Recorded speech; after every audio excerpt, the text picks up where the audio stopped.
하나님 말씀은 구약 성경 요나서 4장을 지고 있습니다.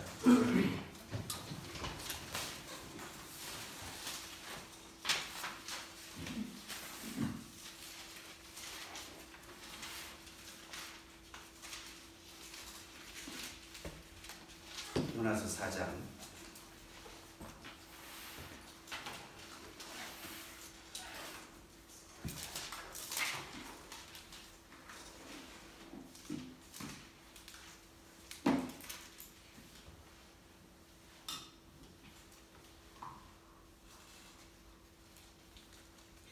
4장 1절부터 11절 말씀을 보도록 하겠습니다.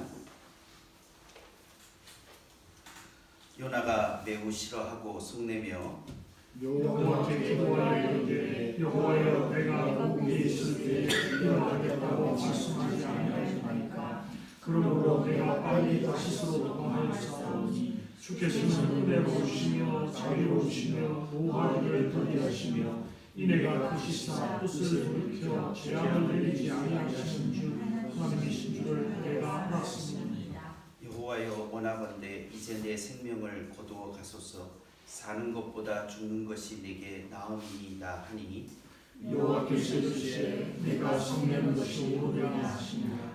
요나가 성읍에서 나가서 그 성읍 동쪽에 앉아 거기서 자기를 위하여 초막을 짓고 그 성읍에 무슨 일이 일어나는가를 보려고 그 그늘 아래에 앉았더라.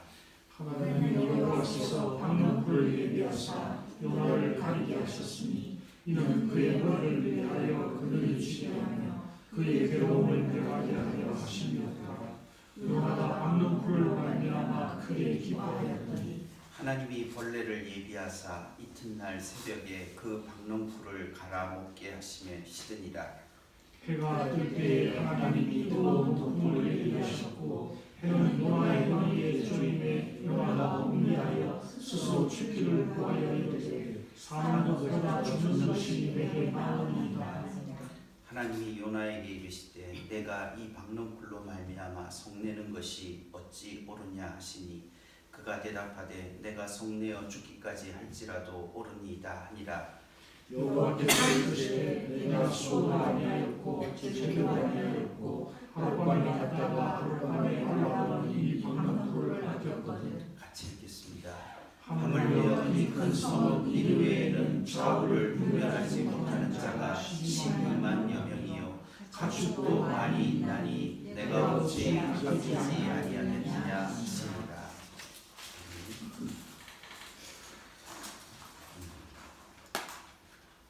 그리스도 안에 사랑하는 성도 여러분, 오늘 저희들이 읽은 이 요나서의 말씀을 가지고 큰 성읍을 이기는 힘이라고 하는 제목으로 말씀을 같이 나누도록 하겠습니다. 우리가 지난주에 요나서 말씀을 보면서 이런 문제 제기를 했습니다.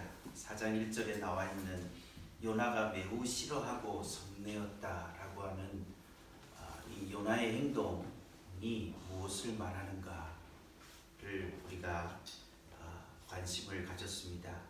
요나는 도대체 무엇을 매우 싫어하고 성을 냈던 것인가? 그리고 그가 매우 싫어하고 성을 내는 것에 대한 그의 행동에 정당함이 있는가? 이런 관점에서 문제들을 같이 한번 살펴보았습니다. 도대체 요나는 무엇이 결여되어져 있는 사람인가? 이렇게 거꾸로 질문을 해볼 수도 있었습니다. 요나는 지금 우리가 요나서의 내용들을 잘 알고 있습니다. 요나는 하나님의 인자하심이 이 적용이 되어지는 현실이 너무 싫었다, 이렇게 말할 수 있겠습니다. 하나님의 인자하심이라고 하는 것은 이스라엘 백성들을 위해서 준비를 해놓으신 것이지 저 악한 성읍 니느웨 사람들을 위해서도 적용되어진다라고 하는 것이 그는 참을 수 없었고 매우 싫어했다, 이렇게 정리를 할 수가 있겠습니다.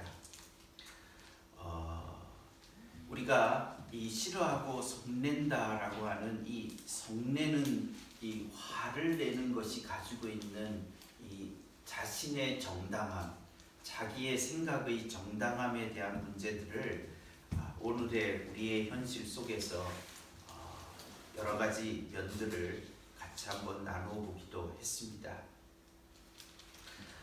그런데 제가 지난주 설교하면서 한 가지 조금 잘못된 게 있어서 일단 이걸 바로 잡아야 되는데 그 바로 잡고 그 다음에 바로 잡으면서 우리가 요나서를 읽었는데 요나서가 전체가 무엇을 말하는 것인가, 어떤 메시지를 본문이 우리에게 정말 주려고 하는 것인가 라고 하는 것을 조금 더 오늘 한 번 더 생각을 조금 해보려고 합니다.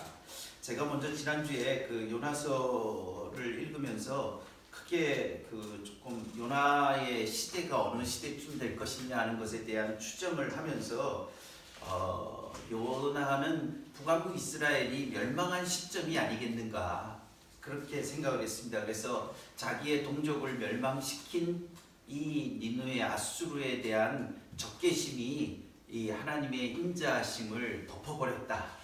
이런 관점에서 제가 설명을 드렸는데 그거는 조금 아닌 것 같습니다. 그게 아니라고 하는 게 열왕기하를 한번 보시기 바랍니다. 제가 조금 주의 깊게 좀 살피지 못했던 것 같아요. 열왕기하 14장 25절입니다. 5절이 아니고 25절을 보시면 같이 한번 보실까요? 거기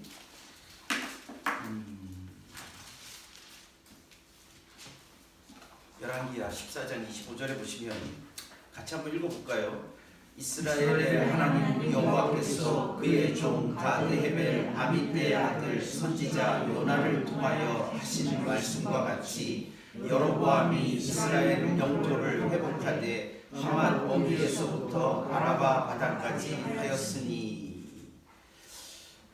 여기에 보시면은 그 여로보암, 여기서 말하는 여로보암은 북왕국의 초대 왕이었던 여로보암이 아니고 그 이후에 예후 가문의 마지막 왕이라고 할 수 있는 예후 가문에 속한 그 여로보암입니다. 그래서 이 여로보암은 여로보암 2세라고 그렇게 보통 알려져 있는데 그 여로보암 2세 때에 이 아수르의 세력들이 조금 위축되어지는 때가 있었다라고 역사적으로 그렇게 말을 합니다. 그때 이제 요나 선지자가 예언을 한 것과 같이 예언을 했다라고 하는 것은 여로보암의 영토가 솔로몬 시대처럼 넓어질 것이다. 그렇게 예언한 것이 성취되어졌던 그런 때다라고 이렇게 이야기를 할 수 있습니다. 그 말은 요나 선지자가 이 본문의 근거에서 요나 선지자에게 있어서 이 니느웨는 어떻게 보였을까 하는 것에 대해서는 그 내용은 달랐지만은 시각은 비슷하다라고 말할 수 있습니다. 그러니까 민족주의적 관점이라고 하는 것은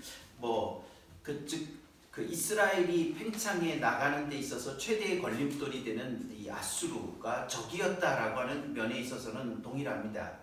그래서 크게 그 전체적인 어떤 그 설교의 방향이라든지 내용들에 있어서 그 이스라엘과 그 니느웨 아수르가 대적이 됐다라고 하는 측면에서는 그 적을 향하여서 품어내려고 하는 그 어려움을 요나가 가지고 있었다라고 하는 측면에서는 멸망시켰던 장본인이냐 아니면 멸망하기 이전에 자기들을 멸망시킬 수 있는 위협적 존재로서의 그 니느웨냐 이런 차이가 조금 해석상의 변경이 조금 있어야 될 것 같습니다. 그래서 우리 성도님들은 제가 잘못 해석한 것은 좀 잊어버리시고 취지만 그렇게 이해하시고 그 다음에 또 그렇게 유튜브에 있는 건 어떻게 찍어야 될지 모르겠지만 하여간 그런 그 사실이 있습니다. 그래서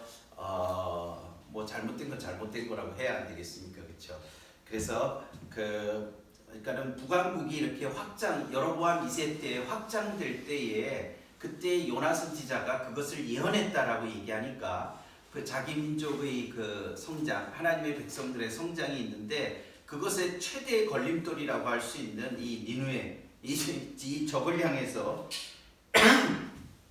이 적을 품어내라. 그들에게 가서 하나님의 심판을 외쳐라.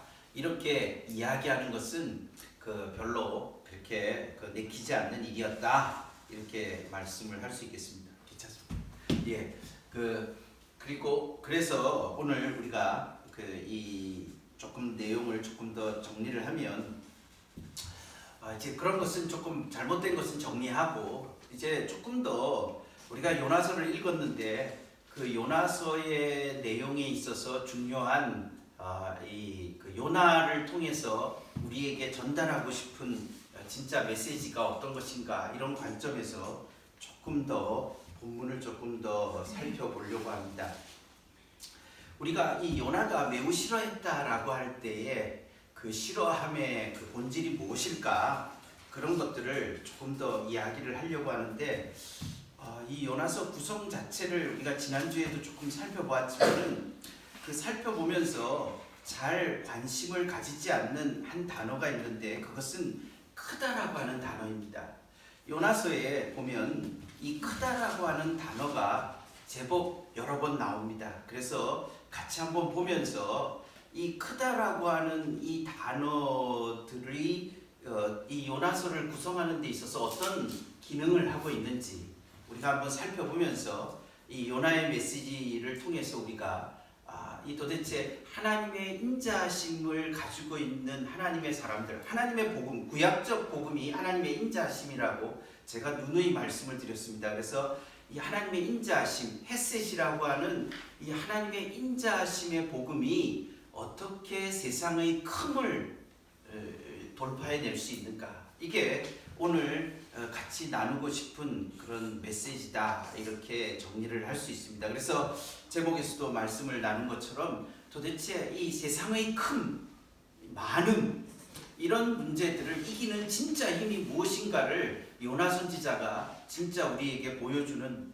중심의 메시지다 라고 하는 것을 우리가 같이 한번 성경을 읽으면서 혹은 또 공부하는 마음으로 보면서 오늘의 우리의 현실들 속에서 이 세상의 큼과 많음이라고 하는 그 힘에 대해서 우리가 무엇을 가지고 이길 수 있는가라고 하는 것에 대해서 같이 한번 조금 살펴보려고 합니다. 그래서 1장부터 보면 일단 그 니느웨라고 하는 이 요나 선지자가 그 말씀을 전해야 되는 대상에 대한 니느웨를 설명할 때 항상 수식되는 요소가 있습니다. 1장 2절을 보십시오. 1장 2절에 보시면 너는 일어나 저 큰 성읍 니느웨로 가서 그것을 향하여 외치라, 이렇게 말씀을 하고 있습니다. 여기에 여기 큰 성읍을 니느웨라고 이렇게 부르고 있습니다.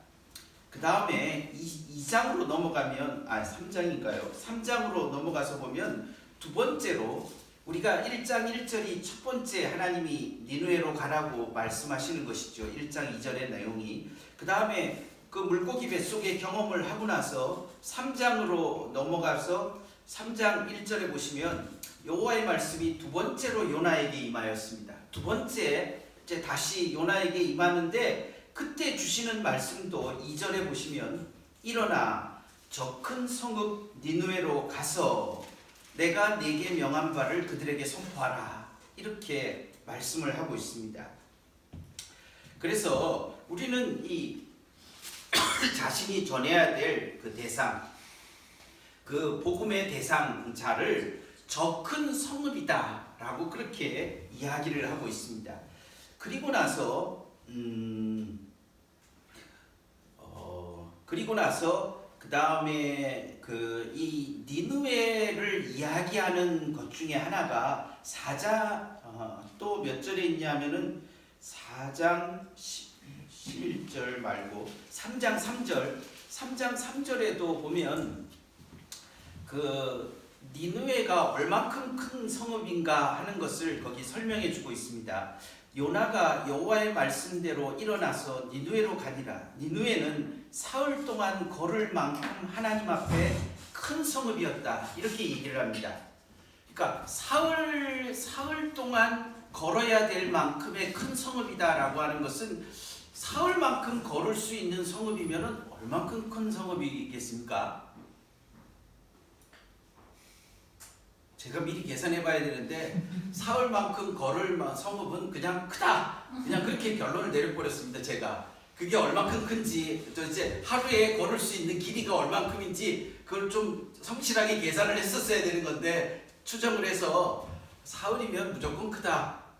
서울 시내 한 바퀴 도는데 사흘 걸리겠습니까? 서울시도 크죠. 서울 시내 한 바퀴 도는데 사흘길, 서울 둘레길 도는데 사흘 걸립니까? 안 걸릴 것 같은데요? 더 걸려요? 더 걸립니까? 성을 따라 돌면 얼마 안 걸릴 것 같아요. 성을요?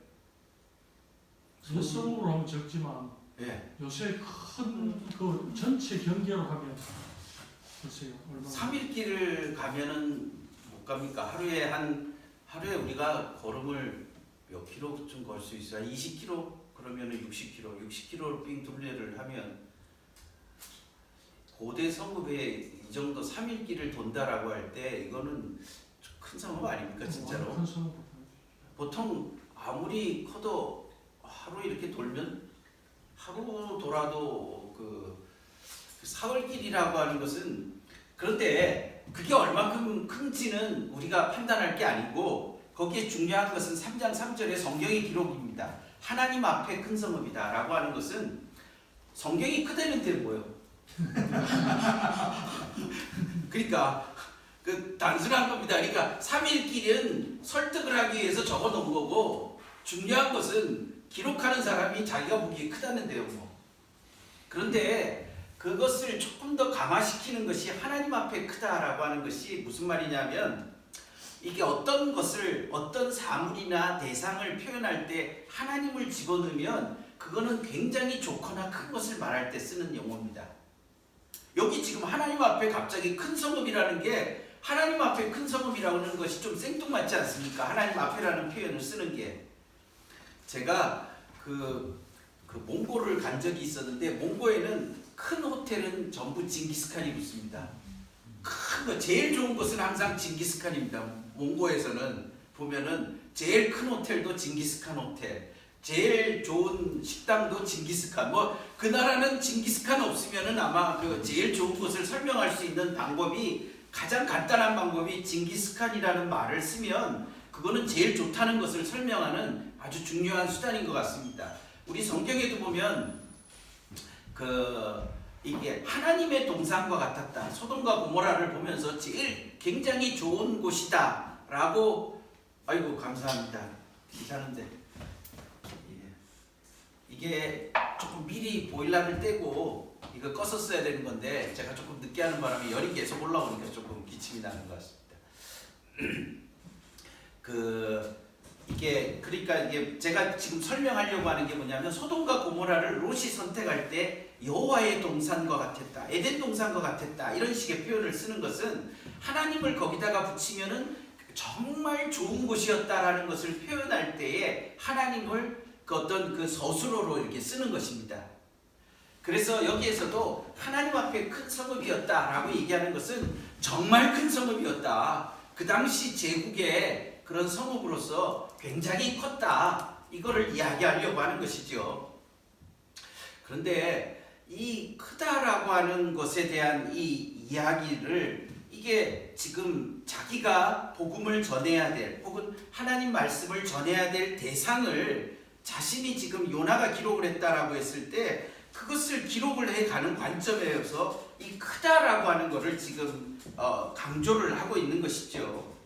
그리고 나서 그 크다라고 하는 것에 대한 문제를 조금 더 확실하게 표현해 주는 것이 나중에 그 4장 11절에 나와 있습니다. 이것은 앞에서 설명할 때의 큰 성읍이라고 하는 것은 약간 이중적인 의미가 있습니다. 이중적이라고 하는 말은 요나의 그 매우 싫어함의 본질을 조금 담는 거죠. 그 요나가 왜 싫어했냐? 왜 싫어했냐 할 때 이 크다라는 성읍, 큰 성읍이라고 하는 표현이 가지고 있는 큰 큰 게 싫은 이유가 있습니까? 그게 나가 아닌 나하고 관계없는 큰 내 적이 크다는 것이 내 적이 잘났고 내가 미워하는 놈이 똑똑하고 하면 그게 좋습니까? 참나. 내 적이 내가 미워하는 놈은 나의 적이라고 생각하는 놈은 항상 띨띨해야 되고 공부도 조금 못해야 되고 그 다음에 생각하는 것도 좀 바보 같아야 되고 돈도 나보다 적으면 더 감사하고 우리가 그것도 저만 그렇죠, 그렇죠? 그것도 나만 그렇고 우리가 그런 거 아닙니까? 그런데 내 적이 표현할 수 없을 만큼 크다라고 하는 것이 얼마나 싫은 것인가 하는 것에 대한 문제는 이거는 굉장히 현실적인 얘기 아니냐는 거예요. 현실적인. 저는 요나의 메시지가 지금 요나 개인이 도망갔다 뭐 그거를 다시 설득했다 이런 관점보다는 요나가 왜 거절을 했느냐 하는 문제들에 요나가 거절하는 그 요나의 그 거절의 중심에 있는 것의 본질이 뭐냐 그거를 어떻게 본문으로부터 찾아내 볼 수 있을까 그런 문제의식에서 조금 봤을 때 이 크다라고 하는 문제가 굉장히 중요한 문제로 다가온다 그런 생각이 들었습니다. 조금 더 제가 설명을 드릴 부분은 물론 남아 있습니다. 그리고 나서 4장 11절에서 얘기하는 것은 이건 하나님의 음성입니다. 하나님도 이 큰이라고 하는 것을 사용한다는 것입니다. 그래서 제가 아까 요나가 앞에서 사용했던 것에는 요나의 그런 혐오함, 이 큰 것에 대한 혐오, 대적이 더 잘 나가는 것에 대한 그런 미움 이런 것을 표현하는 것도 있지만은 또 하나는 하나님의 관점에서의 큼이라고 하는 것을 이해해야 된다라는 것입니다. 이거는 저에게도 굉장히 좀 필요한 그런 메시지이기도 합니다. 제가 많은 거를 조금 혐오하는 많은 설교할 때 좀 그런 거 느끼셨는지 모르겠지만 많고 크고 뭐 이런 거 별로 안 좋아하는 느낌이 들지 않습니까? 그래서 지가 교회가 작으니까 대형 교회 싫어하고 뭐 이런 느낌이 좀 들고 그런 거 느껴질 수도 있는데 뭐 꼭 그런 거는 아닌데 전혀 없다라고 말할 수도 없고 솔직히 말해서 그러니까 그런 건데 근데 하나님이 큼에 대하여서 생각하는 그러니까 조금 더 객관적인 이해가 좀 필요하다는 이야기를 지금 하고 싶은 것입니다. 조금 더 객관적인 거기에서 4장 11절에서 말할 때 하물며 이 큰 성읍 니느웨에는 좌우를 분별하지 못하는 자가 12만여 명이요 가축도 많이 있나니 내가 어찌 아끼지 아니하겠느냐. 여기에 큰 성읍이라고 하는 것은 객관적인 사실이라는 걸 알 수 있습니다. 왜냐하면 하나님도 큰 성읍이라고 말했으니까. 그러니까 이 큰 성읍이라고 하는 문제는 이 크다라고 하는 문제에 대한 문제가 요나 선지자가 극복해야 될 중요한 과제라는 것입니다. 이게 1장 1절에서 서론 끝나고 나서 1장 2절에서부터 하나님이 이 큰 성읍으로 가라라고 말씀하신 것으로부터 시작해서 4장 11절에 큰 성읍으로 끝나는 것을 보면 요나 선지자의 메시지는 이 큰 성읍을 어떻게 네가 다루어야 될 것이냐를 말하는 메시지다. 이렇게까지 정리할 수 있다는 것입니다. 도대체 이 크다라고 하는 문제를 네가 어떻게 능히 다룰 수 있느냐 생각해보라. 이 서울 이 엄청난 이 도시를 어떻게 다룰 수 있느냐 생각해봐라 이런 얘기 아니겠습니까? 그렇죠? 그리고 나서 이 큰이라고 하는 것과 짝을 이루고 있는 단어는 가축도 많이 있나니라고 합니다. 여기 많이라고 하는 단어입니다. 그러니까 이게 가축도라고 얘기했기 때문에 그 앞에 도라는 말은 가축만 받는 게 아니고 많다는 것이 그 앞에 있는 12만여 명으로 불리어지는 그런 좌우를 분별하지 못하는 자가 12만여 명이다. 이제 이거를 어떻게 해석할 거냐 하는 건데요. 좌우를 분별하지 못하는 것은 누구를 얘기합니까? 네? 애들만 12만여 명이라는 겁니다. 그럼 인구가 몇이라는 얘기입니까 도대체? 지금 12만여 명이라고 하는 숫자도 그것만 인구라고 해도 적은 숫자가 아니지 않습니까? 그렇죠? 그런데 좌우를 분별하지 못하는 게 좌우를 분별하지 못하는 숫자랄 때 뭐라고 얘기할까요? 좌우를 분별하지 못한다라는 게 그냥 그 니느웨 인구 전체를 말하는 거다. 그 사람들이 좌우를 분별 못하는 자다. 이렇게 비유적으로 해석을 해도 12만 명 정도라는 게 적은 숫자가 아니지 않습니까? 제가 그거는 비교할 수 있는 자료를 좀 찾아봤습니다. 가령 예루살렘이 그 당시에 몇 명쯤 됐었을까? 그런 자료가 있는데 그 자료를 추정하는 방법이 에이커당 인구가 얼만큼 고대 사회에서 살았을 것인가? 그것에 대한 한 다른 도시의 예를 들어서 이렇게 에이커당 200명이 살 수 있다, 20명이 산다, 이런 기준에 의해서 고대 도시 인구를 측정하는 방법이 있는데 그때에 여기 지금 이 당시 BC 한 이 정도 세기에 예루살렘에 했을 때 한 3만 명 안팎이라고 그렇게 보고 있습니다. 그러면 애들만 숫자만 해도 4배입니다. 그러면 이 니느웨라고 하는 도시가 얼만큼 큰 도시라고 하는 것에 대해서 충분히 짐작이 될 수가 있죠.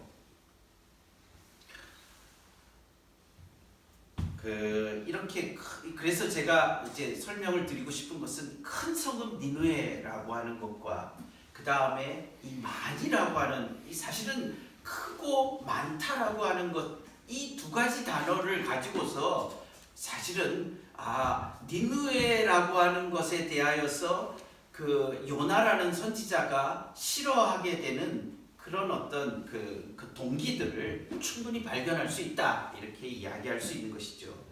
그런데 하나님이 그거를 아낀다 이렇게 얘기하니까 실망이 팍 되는 거죠. 하나님이 이때 좀 내 정의감을 도와주셔야 되는데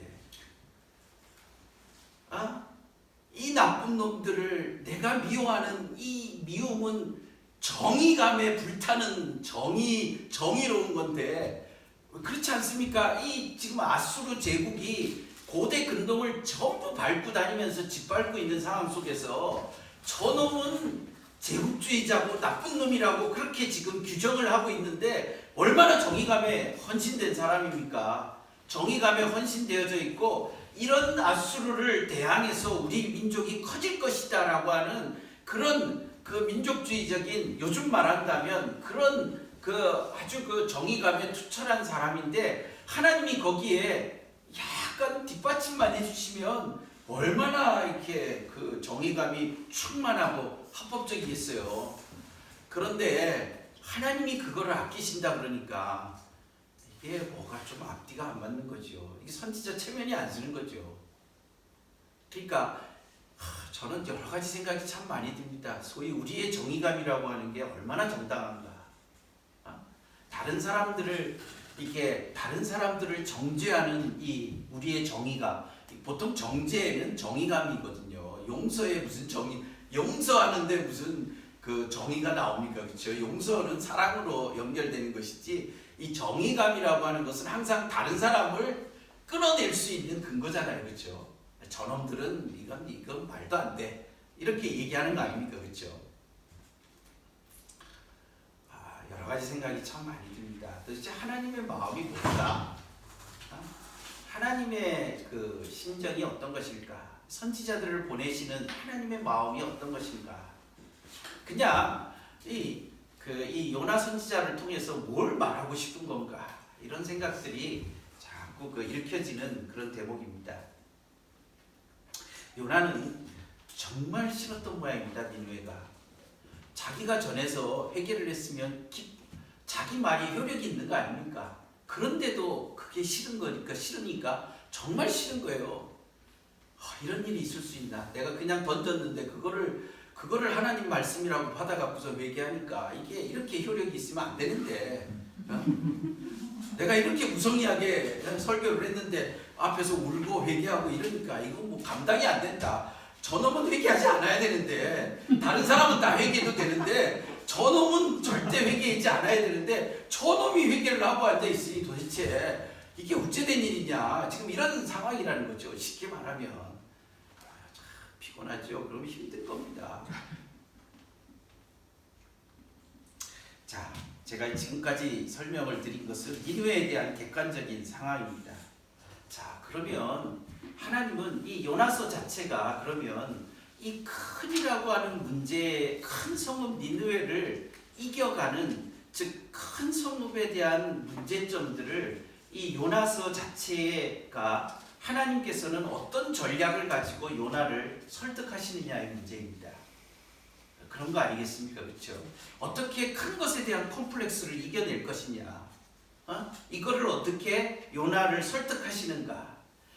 저는 이것이 이 요나서의 기록에 있어서의 굉장히 중요한 동기가 되는 것이 아닌가, 그런 생각을 해봅니다. 그래서 요나가 1장 2장 중에서 경험했던 것에 다시 큰이라고 하는 단어가 굉장히 여러 번 나온다는 것입니다. 그거를 같이 한번, 우리는 그 요소에서의 큰이라고 하는 것을 별로 잘 인식을 잘 못하는 것 같습니다.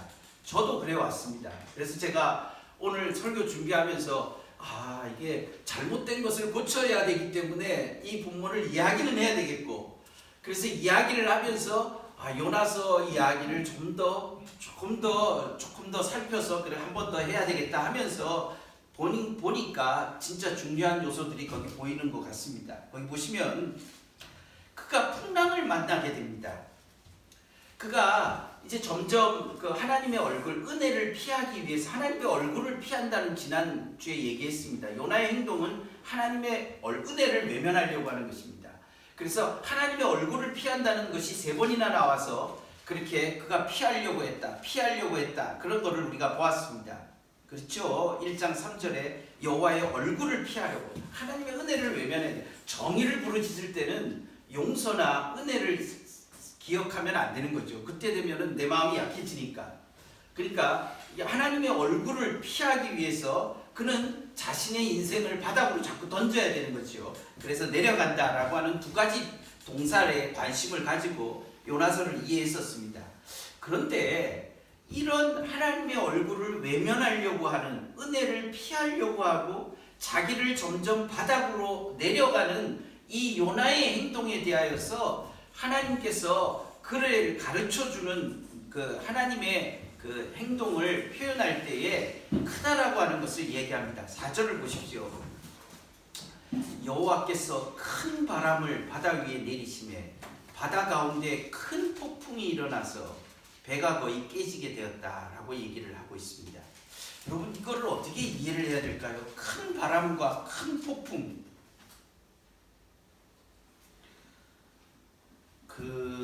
지금 그러니까 제가 지금 말씀을 드리려고 하는 건 이거죠. 그가 마땅히 갔어야 되는 곳은 어디입니까? 큰 성읍 니느웨로 갔었어야 됩니다. 그런데 그가 그 큰 성읍에 비추는 하나님의 얼굴을 피하기 위해서 그가 배라고 하는 곳에 다시스로 가는 배를 타고 배 밑바닥으로 내려갔습니다.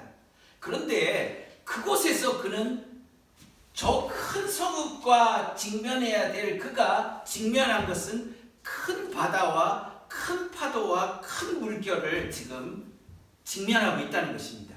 다른 큰 것을 직면하고 있다는 것입니다. 그가 피할 수 없는 자리에 그는 피한다라고 피했는데 거기에 있는 큰 것을 다시 직면하게 했다는 것입니다.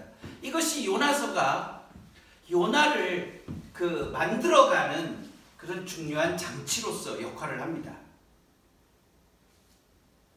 지금은 이해가 되시는 거겠죠. 그래서 거기 보시면은 1장 17, 그래서 이 바다가 이게 점점 흉흉해지고 이렇게 돼서 도무지 이 큰 것을 사람들이 제어할 수 없을 만큼의 큰 바다가 됩니다. 그래서 그들이 각각 신을 찾게 됩니다. 그리고 요나도 적발해서 너희 하나님께 구하라, 이렇게 이야기를 하고 있습니다. 그래서 우리는 이 큰 폭풍과 큰 바람 앞에서 배가 설 수 없는 상태에 놓여지게 되었을 때, 그러면 이 배가 어떻게 해서 큰 바람과 큰 폭풍 앞에 무너질 수밖에 없는데 그 부서질 수밖에 없는 상황이 누구 덕분에 이 큰 바람을 이겨낼 수 있는지를 요나서가 서술하고 있다는 것입니다. 그게 뭡니까? 바로 9절에 있는 말씀입니다. 그가 대답하되 나는 히브리 사람이요 바다와 육지를 지으신 하늘의 하나님 여호와를 경외하는 자로다. 자기가 여호와의 얼굴을 피함인 줄을 알고 피함인 줄을 그들에게 말하였으므로 무리가 알고 심히 두려워하여 이르되 내가 어찌하여 그렇게 행하였냐. 어찌하여 그렇게 행하였냐. 하나님의 은혜를 왜 외면했냐는 겁니다. 여기에서 말하고 있는 것은 얼굴을 피한 것입니다. 그 얼굴을 피했다라고 하는 것이 하나님의 은혜를 외면한 것입니다. 자신의 미움을, 자신의 정당함을 주장하기 위해서 하나님의 따뜻한 얼굴빛을 지금 외면했다는 것입니다. 그 마음을 강하게 하기 위해서, 강박하게 하기 위해서 하나님의 얼굴빛을 외면하는 것입니다. 하나님의 얼굴은 이스라엘 백성의 실체입니다. 왜냐하면 민수기 6장에 우리가 하나님의 축복을 받을 때 여호와는 그 얼굴을 내게로 향하여 비추사 여호와는 그 얼굴을 내게로 드사, 즉 이스라엘의 존재감은 어디에서 나오느냐 하면 하나님의 얼굴에서 나옵니다. 그런데 그것을 외면하면서 이 큰 성읍을 외면했던 그 행동을 이제 이 배 안에서 경험할 수 있게 하는 것입니다. 이 큰 바람, 이 큰 풍랑이 이 배를 깨트리려고 하는데 큰 풍랑 앞에 아무도 이길 수 없을 것 같을 때 이 풍랑을 잠잠하게 하고 이 풍랑이 이겨나는 힘이 무엇인지에 대하여서 그는 자기 입으로 고백하게 됩니다. 하나님의 얼굴빛을 피한 자신에게 책임이 있는 것을 알게 되고, 그리고 나서 더 흉흉해지자 11절에 거기에 10절에서 자기가 여호와의 얼굴을 피함인 줄을 그들에게 말하자 11절에 바다가 더 흉흉해졌으니까 더 강한 바람과 바다의 힘 앞에서 바다가 우리를 위하여 어떻게 잔잔해지겠느냐라고 할 때 그는 말합니다. 나를 들어 바다에 던져라. 그러면 바다가 너희를 위하여 잔잔하리라. 너희가 이 큰 폭풍을 만난 것은 나 때문이다. 여기서 나는 누굽니까? 하나님의 얼굴을 피한 자. 큰 폭풍을 이기는 힘이 무엇인지를 그는 알고 있었습니다. 이 폭풍, 배를 깨트릴 수 있는 그 큰 폭풍을 이기는 힘이 뭐냐? 그것은 하나님의 얼굴을 피하는 나와 연결되어 있다는 것을 이해한 것입니다. 하나님의 얼굴, 하나님의 은혜, 하나님의 따뜻함, 그것이 이 풍랑을 이기는 힘이다라는 것을 알고 그가 던져졌을 때 어떻게 됩니까? 13절에 보면 그들이 최선을 다해서 이 풍랑을 이기려고 노력을 합니다. 노력을 하지만은 더 흉흉해집니다. 이 표현을 여러분 보시면 어떻게 되냐면 큰 풍랑, 점점 더 흉흉해졌다. 그 다음에 13절에 점점 더 흉흉함으로, 이거 어디서 나오는 표현입니까? 이거 홍수 때에 노아 홍수 때에 물이 더 차오를 때 나오는 겁니다. 무슨 말인지 아십니까? 홍수 때에 물이 차올라서 물이 차오르고 더 올라가고 더 높이 올라가고, 그래서 결국은 어떻게 됩니까? 아무도 살지 못할 때 최고로 높은 산도 다 뒤덮는 그 순간에서 즉 이 점점 더 차오르는 물 앞에서 아무도 살지 못하는 현실을, 그 노아의 홍수를 연상시키는 표현들입니다. 그럴 때에 여호와께 그들이 부르짖습니다. 14절을 보십시오. 부르짖는 대상이 달라집니다. 무리가 여호와께 부르짖어 이르되, 아까 앞에서는 어떻게 했습니까? 큰 물결 앞에서 어떻게 각각 자기 신들에게 부르짖었습니다. 보실랍니까? 거기에 보면 5절을 보십시오. 사공들이 두려워하여 각각 자기의 신을 부르고 이렇게 얘기를 했습니다. 자기의 신이 해결해 주지 못할 때에 이 요나가 자기가 여호와의 얼굴을 피했다는 것을 이야기할 때 그들 모두가, 무리가 여호와께 부르짖게 됩니다. 여호와께 구하면서 여호와께 자신들을 맡기게 됩니다. 그리고 요나를 들어서 15절에 바다에 던지니까 바다가 뛰노는 것이 그쳤다라고 얘기를 합니다. 흥미롭지 않습니까? 제가 말씀을 드리려고 하는 것은 이 요나의 경험을 통해서 배를 유지시킬 수 없을 만큼의 큰 풍랑과 큰 바다와 큰 두려움들을 무엇이 해결해 주는가 하는 것을 요나는 스스로 자기가 경험을 하고 있는 것입니다. 하나님의 얼굴빛이라는 것입니다. 거기에 자신을 던졌을 때 그 풍랑이 잠잠해졌다는 것입니다. 그리고 찾아온 것이 16절에 배에 있었던 사람들이 여호와를 크게 두려워함으로 여호와께 제물을 드리고 서원을 했다라고 얘기하고 있습니다. 하나님의 얼굴을 제대로 구하는 사람들의 하나님의 은혜를 정말 의지하면서 살아가는 사람들, 그 사람들의 힘이 무엇인가 하는 것을 이 세상 앞에 작은 세상인 이 배에서 방주에서 보여주었다, 이렇게 말할 수 있는 것이죠.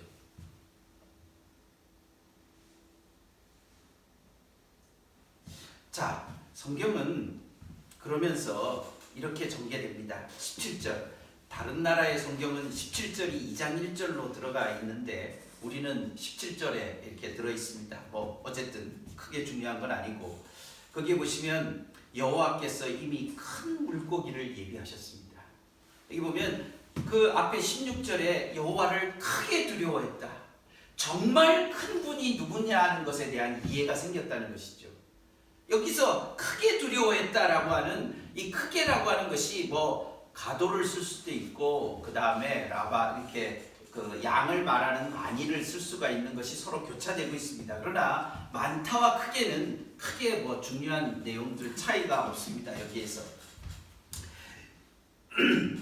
여호와를 크게 두려워하는 것을 통해서 여호와의 크심이 바다의 큼을 이겨낸다는 것을 요나가 고백하고, 그 요나의 고백을 통해서 그 배 안에 있는 사람들이 고백하게 되었다는 것이죠. 그러면 요나 자신은 어떻게 되었는가라고 얘기할 때에 여호와께서 이미 큰 물고기를 예비하셨다라고 얘기를 하고 있습니다. 이 큼이라고 하는 것에 대한 문제를 계속해서 이 지금 요나서를 이끌어가는 중요한 모티브가 되어서 지금 그를 이끌어가고 있다, 이렇게 설명할 수가 있겠습니다. 그리고 여기 예비하다는 단어는 이제 니누에를 돌파하는 중요한 단어가 되게 됩니다.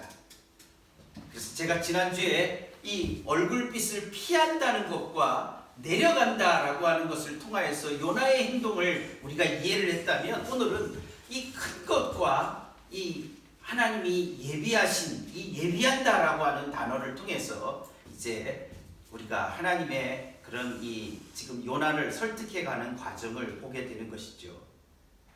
큰 물고기를 예비하여서 요나를 삼킴으로써 자 보십시오. 요나라는 사람이 지금 던져짐으로써 희생됨으로써 이 큰 그 배가 큰 물결 앞에서 살아날 수 있었습니다. 이제 그런 이제 요나를 삼키는 요나의 그 가지고 있는 그 가능성이 얼마나 큰지를 보는데, 그가 큰 물고기를 예비하는 것을 통하여서 이제 그는 진짜 큰 곳으로 가야 되는, 큰 것을 직면해야 되는 사람이라는 것을 말해준다는 것입니다. 이해가 되시겠죠? 그렇죠? 큰 것을 직면해야 된다. 큰 것을 외면하지 말아라. 맨날 쫌생이처럼 자기 비슷한 그런 자기가 다루기 만만한 그런 인생만 살지 말아라, 이런 얘기죠. 그렇죠? 큰 물고기를 예비해서 그를 살려서 이제 그로 하여금 3장 1절에서 그 물고기에서 2장 10절에 물고기에서 요나를 토해내는 거죠. 이 물고기 뱃속에서 그가 했던 것을, 그가 깨달은 것은 단 한 가지입니다. 2장 8절에 보시면 그의 영혼이 고통 속에서 하나님 앞에 기도할 때에 그가 하나님의 은혜를 기억하게 된 것입니다. 이 우상과 거짓을 섬기는 사람들은 하나님의 은혜를 외면하는 자다. 그렇기 때문에 우리가 이 은혜를 가지고 이 은혜, 이 하나님의 은혜의 복음을 붙잡고 있을 때에 이 우상과 거짓을 섬기는 것들을 이겨낼 수 있다는 것을 그가 확신하게 된다는 것입니다. 그리고 나서 3장 1절에서 두 번째로 하나님이 말씀하셔서 2절에 저 큰 성읍으로 가라 이렇게 말씀하시는 것입니다. 우리가 이 저 큰 성읍을 이겨내도록 하기 위해서 요나의 경험, 이 큰 것을 이기는 하나님의 얼굴빛, 은혜가 가지고 있는 힘이 무엇인가 하는 것을 그는 보고 있습니다. 그렇게 경험했음에도 불구하고 그래서 그렇게 자기가 전한 말씀 때문에 이 큰 성읍이 회개하는 결과가 일어난 것을 보면서도 그는 그의 심정에서 그것을 받아들이지 못하는 행동이 무엇입니까? 바로 4절에 있는 것입니다. 요나가 매우 싫어하여 화를 낸 것입니다. 요나는 자신의 인격에서 이 성읍을 진짜 받아들이지 못한 것입니다. 거기에 9절에 3장 9절에 보면 하나님이 뜻을 돌이키시고 그 진노를 그치시고 우리가 멸망하지 않게 하시리라. 그것은 이제 니느웨 사람들이 하는 얘기죠. 그렇지 않을 줄을 누가 아느냐. 그랬더니 10절에 진짜 하나님이 그들의 행한 것, 곧 그 악한 길에서 돌이켜 떠난 것을 보시고 하나님이 뜻을 돌이켜서 그들에게 내리리라고 말씀하신 재앙을 내리지 아니하셨다. 그래서 우리는 사람의 판단, 사람에 대한 판단을 마지막까지 우리가 그렇게 다 보통은 연속이 유효합니다. 그 말은 어제 했던 행동이 내일 안 바뀐다는 겁니다. 사람에 대해서.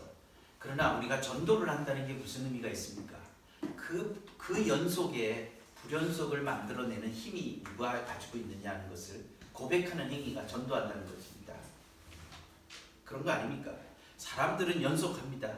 어제가 있었던 것처럼 오늘도 무르르듯이 흘러가고 우리의 인간됨도 그렇게 흘러가지만 그 사이에 균열을 낼 수 있는 힘이 무엇인가?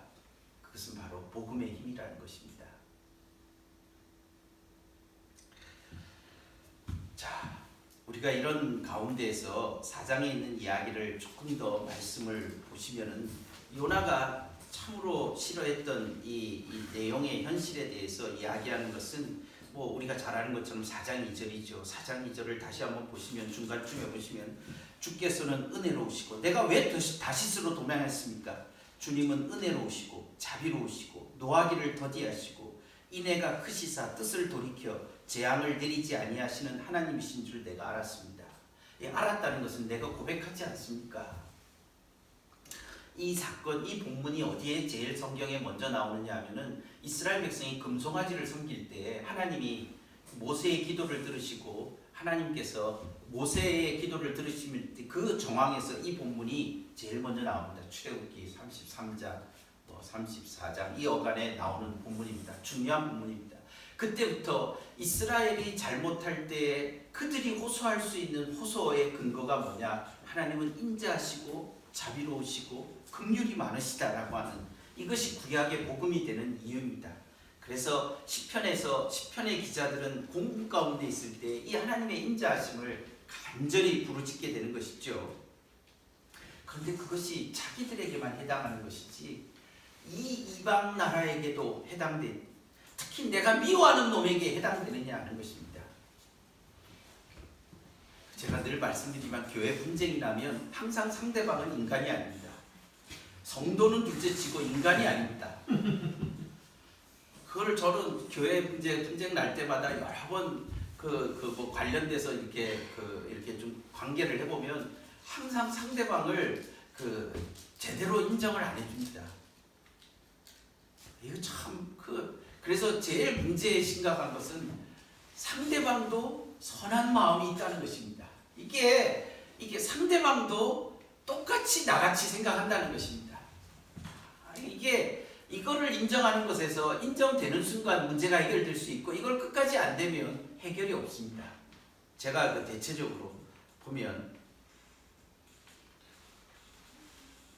요나가 이렇게 얘기할 때 하나님이 이런 인애와 이 하나님의 은혜와 자비를 그 설득하는 방법, 그것을 깨닫게 하는 방법으로 하나님께서 여기 예비했다는 단어를 3번 쓰고 있습니다. 6절을 보십시오.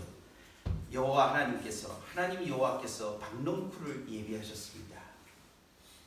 박넝쿨을 예비하니까 요나가 얼마나, 요나의 감정이 어땠겠습니까? 6절 끝에 뭐라고 얘기합니까? 그의 요나가 가리게 하셨으니 이는 그의 머리를 위하여 그늘이 지게 하고 그의 괴로움을 면하게 하려 하심이었더라. 요나가 박넝쿨로 말미암아 크게 기뻐했다고 얘기합니다. 이놈의 크게는 지가 편리하면은 큰 것이 좋다는 거. 이게 아주 그 언어가 가지고 있는, 글이 가지고 있는 굉장히 중요한 힘이죠. 그런 것을 인식하고 봤을 때 이 크게 기뻐함이라는 게, 네가 정말 큰 거를 혐오하냐? 너 많은 거 정말 좋아하는 놈 아니냐? 이게 거꾸로 이런 거 있는 거야. 네가 정작 돈이 많았어 봐라. 네가 부자를 싫어하는지. 이놈아 정신 차려라. 이런 거 아니? 네가 정말 잘해봐서 봐라. 그러면 네가 정말 진짜 잘하는 거를 싫어하는지 잘 돌이켜봐라. 이런 거 아니겠어요? 그렇죠? 진짜 놀라운 이 장치들입니다. 설득하는 장치지요. 두 번째는 7절에 보시면 벌레를 예비합니다. 그리고 8절에 보시면 그 다음에 뜨거운 동풍을 예비합니다.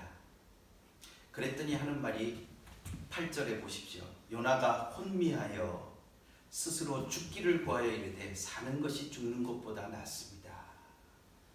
이렇게 이야기를 합니다. 이 하나님의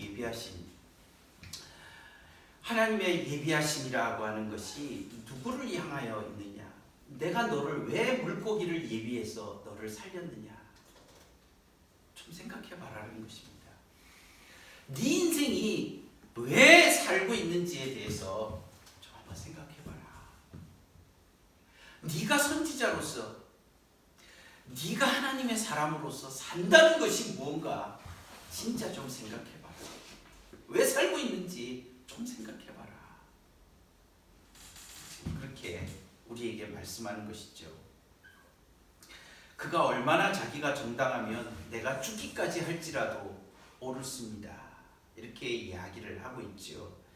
그럴 때에 여호와께서 10절과 11절에서 이렇게 얘기합니다. 여호와께서 이르시되 네가 수고도 아니하였고 재배도 아니하였고 하룻밤에 났다가 하룻밤에 말라 죽는 이 박넝쿨을 아끼고 앉아 있는데 하나님인 내가 만든 내 백성들을, 이 큰 성읍 니느웨와 이 많은 이 백성들을 내가 아낀다고 해서 네가 시비를 걸 형편이 되냐 하는 거죠. 이게 하나님의 마음. 우리가 무언가를 이해한다고 하는 그 이해, 이스라엘 백성의 선지자가 얼만큼 뛰어난 사람이냐, 이것도 뭐 해결을 해야 되는 과제죠. 근데 요나서의 내용들을 통해서 요나가 하나님에 대한 이해가 결여된 사람이 아니라는 걸 알 수 있습니다. 문제의식도 없는 사람이 아니라는 걸 알 수 있고, 그 시대에 그 어두운 그 기원전 6세기, 7세기, 8세기 이 어간의 국제 정세에 밝은 사람이라는 것도 충분히 알 수 있습니다. 그리고 이 니느웨에 가서 말을 하려 그러면은 생각해 보십시오. 언어가 이 니느웨 방언에 대해서, 그 당시의 방언 관계가, 언어 관계가 어떻게 됐는지 모르지만 탁월한 능력의 소유자라는 것을 알 수 있습니다. 그런 거 아니겠습니까? 다양한 것들을 생각해 보면 우리가 추정해 볼 수 있는 게 있죠. 그런데 그에게 결여됐던 게 무엇인가? 정말 그 하나님의 마음이라고 하는 것이 구체적으로 어떻게 표현되는가? 하나님이 만드신 세상에 대한, 하나님이 만드신 사람에 대한 따뜻함이 네가 정말 있느냐? 그런 것들을 우리에게 이야기를 하고 있습니다. 그래서 제가 오늘 말씀을 정리를 하면서 요나서를 시작한 김에 요나가 가지고 있는 메시지 속에서의 이 큼이라고 하는 문제를 어떻게 다루고 있는가? 그래서 우리가 큰 것이 가지고 있는, 저 같은 경우도 대형교회 뭐 이런 거 함부로는 얘기하지 않으려고 노력을 많이 합니다. 그렇게 뭐 쉽게 막 이야기는 하지 않고 또 글을 쓸 때 그렇게 막 함부로 이렇게 막 하지는 않지만은 그러나 우리가 어떤 대화를 하거나 말을 하거나 할 때 우리에게 금주를 가지고 이야기를 하는 사람인가? 하나님의 은혜가 내게 남아있는 사람으로서 우리의 대화들을 이끌어가고 있는가? 내가 그런 측면에서 생각을 해보면서 다시 한번 생각을 해보게 됩니다. 이 세상의 큼에 대해서, 많음에 대해서, 혹은 그것을 거꾸로 뒤집으면 우리의 결핍에 대해서죠. 그 큼이라고 하는 것은 채워지지 않는 나의 결핍을 반영하는 거거든요. 큼에 대하여서 의식을 한다라는 건 뭐냐? 그것은 자기가 작다는 것을 지금 의식하는 거거든요. 그러니까 자기의 부족, 자신의 결핍에 대한 문제를 우리가 어떻게 소화해내느냐는 것이죠.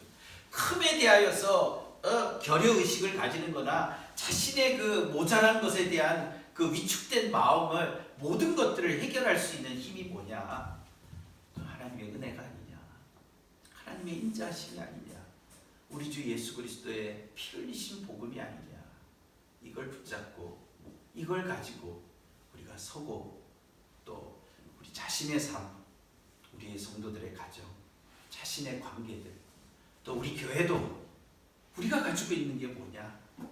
이런 것들을 가지고서 우리가 하나님 앞에 다시 한번 우리가 서 나가야 되는 그런 것들을 우리가 이 요나서의 말씀을 통해서 한번 다시 정리를 해볼 수 있을 것 같습니다. 정리를 해야 됩니다. 예. 자, 그러면 우리 찬송